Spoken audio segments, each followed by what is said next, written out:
اعوذ باللہ من الشیطان الرجیم، بسم اللہ الرحمن الرحیم۔ السلام علیکم امت محمد، آپ دیکھ رہے ہیں شہدائے محمد۔ جیسے کہ ہمارا موضوع ہے کربلا کی جنگ کے بارے میں۔ جب سید الشہداء امام حسین رضی اللہ تعالیٰ عنہ مدینہ سے ہجرت کر کے مکہ پہنچے تو جیسے ہی مکہ والوں کو آپ کی آمد کا علم ہوا تو وہ لوگ بڑے شوق سے آپ کی آمد کی تیاری کرنے لگے اور آپ کی زیارت کے لیے حاضر ہونے لگے۔ دوسری طرف کوفہ شہر جو مولا کائنات حضرت علی کا دارالخلافہ تھا، کوفہ والوں کو پتہ چلتا ہے کہ امیر معاویہ کا انتقال ہو چکا ہے اور امام حسین نے یزید کی بیعت سے انکار کر دیا ہے، تو سارے لوگ سلیمان بن سرد کے مکان پہ اکٹھا ہوئے۔ سلیمان بن سرد نے کوفہ والوں کو نصیحت دیتے ہوئے سمجھایا کہ تم لوگ امام علی اور امام حسین کے چاہنے والے ہو تو تم سب ان کی مدد کرو اور امام حسین کو کوفہ آنے کے لیے خط لکھو، اور اگر تم یزید سے خوف زدہ ہو تو امام حسین کو کوفہ بلا کے ہرگز دھوکہ مت دینا۔ تو سبھی کوفہ والوں نے کہا کہ ہم ہرگز امام حسین کو دھوکہ نہ دیں گے بلکہ ان کے دشمنوں سے جنگ کریں گے، ہم اپنی جانیں ان پر قربان کر دیں گے۔ اب یہ کوفہ والوں کی بات یاد رکھنا۔ تو سب سے پہلے جو امام حسین کو خط لکھا گیا وہ عبداللہ بن دال اور عبداللہ بن حمدانی کے ہاتھوں سرکار امام حسین کی بارگاہ میں پہنچایا گیا۔ اس خط میں لکھا ہوا تھا کہ اے امام، ہمارے سر پر کوئی رہنما، کوئی امام نہیں ہے، تو آپ کوفہ تشریف لائے کہ آپ کی برکت سے اللہ تعالی ہمیں ہدایت اور حق کی توفیق عطا کرے۔ تو تقریباً 50 سے زیادہ خط صرف 2 ہی دن میں امام حسین کی بارگاہ میں پہنچائے گئے، یہاں تک کہ بے شمار خط سرکار امام حسین کی بارگاہ میں اکٹھا ہوئے۔ اس کے بعد امام حسین نے کوفہ والوں کو جواب لکھا کہ تمہاری عقیدت اور محبت کا لحاظ کرتے ہوئے میں اس وقت اپنے چاچا کے بیٹے، اپنے بھائی قابل بھروسہ حضرت مسلم بن عقیل کو روانہ کرتا ہوں، اور اگر ان کو کوفہ کے حالات ٹھیک لگتے ہیں تو میں کوفہ ضرور آؤں گا۔ حضرت مسلم بن عقیل کے 2 صاحبزادے، ایک کا نام محمد تھا، دوسرے کا نام ابراہیم تھا۔ دونوں کم عمر تھے، یعنی کہ ننھے تھے اور اپنے باپ کے چہیتے تھے۔ وہ بھی اپنے والد مسلم بن عقیل کے ساتھ کوفہ پہنچتے ہیں، وہاں ابن عبید کے مکان پہ ٹھہرتے ہیں۔ جب کوفہ والوں کو پتہ چلتا ہے کہ مسلم بن عقیل تشریف لا چکے ہیں، سارے لوگ ان کی بارگاہ میں پہنچتے ہیں، یہاں تک کہ ان کے مبارک ہاتھ پہ سرکار امام حسین کے نام کی بیعت کرنے لگتے ہیں، اور روایتوں میں آتا ہے کہ ایک ہی ہفتے میں 12,000 کوفیوں نے مسلم بن عقیل کے ہاتھ پہ امام حسین کے نام کی بیعت کر لی۔ جب مسلم بن عقیل نے دیکھا کہ کوفہ کے حالات بڑے خوشگوار اور اچھے ہیں تو فوراً انہوں نے اپنے بھائی امام حسین کو خط لکھا کہ اے میرے امام، کوفہ کے حالات بہت اچھے ہیں اور کوفہ کے لوگ اپنے وعدوں پہ قائم ہیں، اس لیے آپ کو جیسے ہی میرا خط ملے آپ کوفہ کے لیے روانہ ہو جائیں۔ اس وقت کوفہ شہر کے گورنر حضرت نعمان بن بشیر رضی اللہ تعالیٰ عنہ جو صحابی رسول تھے، اور مدینہ کے گورنر ولید بن عقبہ تھے، اور بصرہ شہر کا گورنر عبید اللہ ابن زیاد تھا۔ یہ کوفہ اور بصرہ شہر ہے جو ملک عراق میں ہے۔ کوفہ شہر کے گورنر حضرت نعمان بن بشیر کو جب حالات کا علم ہوا تو لوگوں کو فرمایا، یہ جو تمہیں مسلم بن عقیل کے ہاتھ پر امام حسین کے نام کی بیعت کی ہے وہ یزید کی مرضی کے خلاف ہے، اور جب اسے پتہ چلے گا تو وہ بہت زیادہ بھڑکے گا۔ اسی لوگوں میں خاندان بنو امیہ کا ایک جاسوس، اس کا نام عبداللہ تھا، وہ کھڑا ہوا اور حضرت نعمان بن بشیر رضی اللہ تعالیٰ عنہ سے کہنے لگا کہ آپ خاموش بن کر کیا دیکھ رہے ہیں، ان لوگوں پر سختی کیجیے کیونکہ آپ تو دشمنوں کے مقابلے میں کمزور ثابت ہو رہے ہیں۔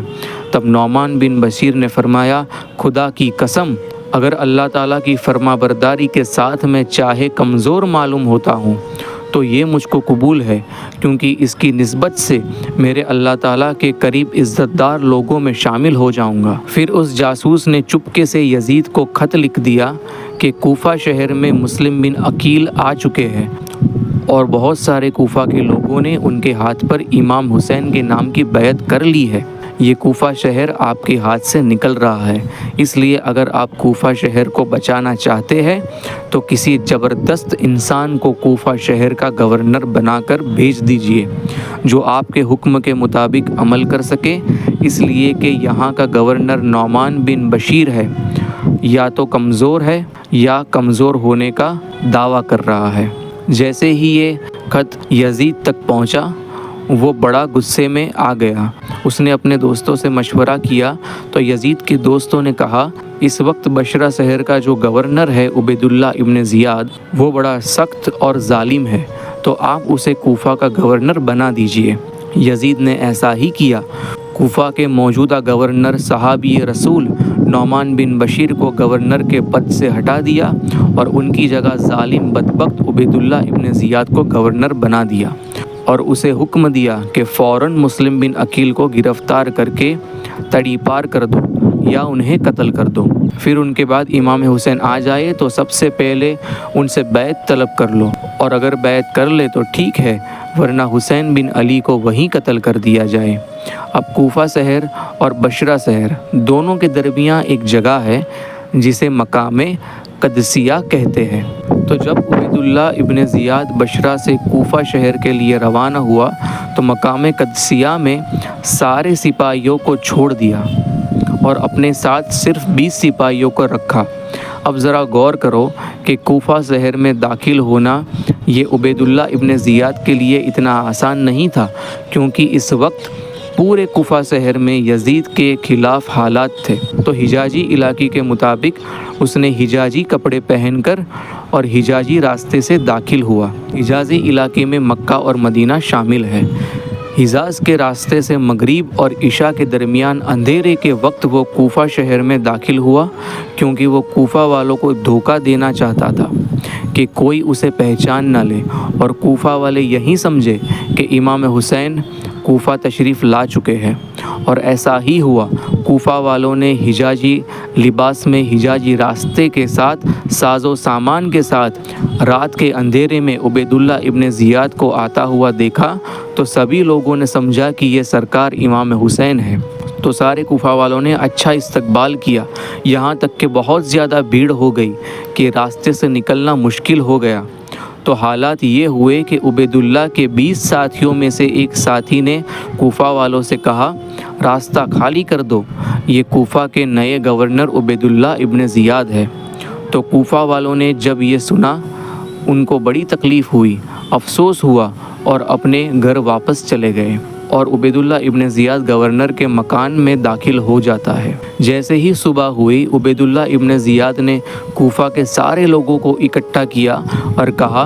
معاذ اللہ، مجھے امیر المؤمنین یزید نے مجھے تمہارے شہر کا حاکم و گورنر بنایا ہے اور یہ حکم دیا ہے کہ ہماری باتوں کو ماننے والے کے ساتھ اچھا سلوک کروں اور جو منع کرے ان کے لیے میری تلوار ہے۔ تو جب عبیداللہ ابن زیاد نے کوفہ کے لوگوں کو ڈرایا دھمکایا، اس کے بعد اس نے چال چلی کہ ہر قبیلے کے بڑے بڑے لوگوں کو گرفتار کر لیا اور تحریری طور پر یعنی لکھت طور پر اس نے ضمانت لے لی کہ یزید کے خلاف کسی بھی شخص کو اپنے یہاں پناہ نہیں دے گا، اور پناہ دے رکھی ہے تو ہمارے سامنے پیش کرے گا،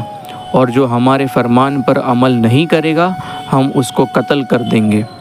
اس کی لاش کو اس کے مکان کے دروازے پہ لٹکا دیں گے۔ اب ذرا یاد کرے کہ سب سلیمان بن سرد کے مکان پر اکٹھا ہوئے سارے کوفہ کے لوگوں نے کیا کہا تھا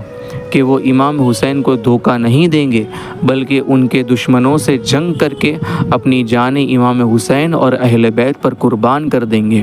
وہیں کوفہ کے لوگوں پر اتنا خوف چھا گیا، وہ اتنا ڈر گئے کہ ان کے وچاروں میں بہت جلدی بدلاؤ آ گیا۔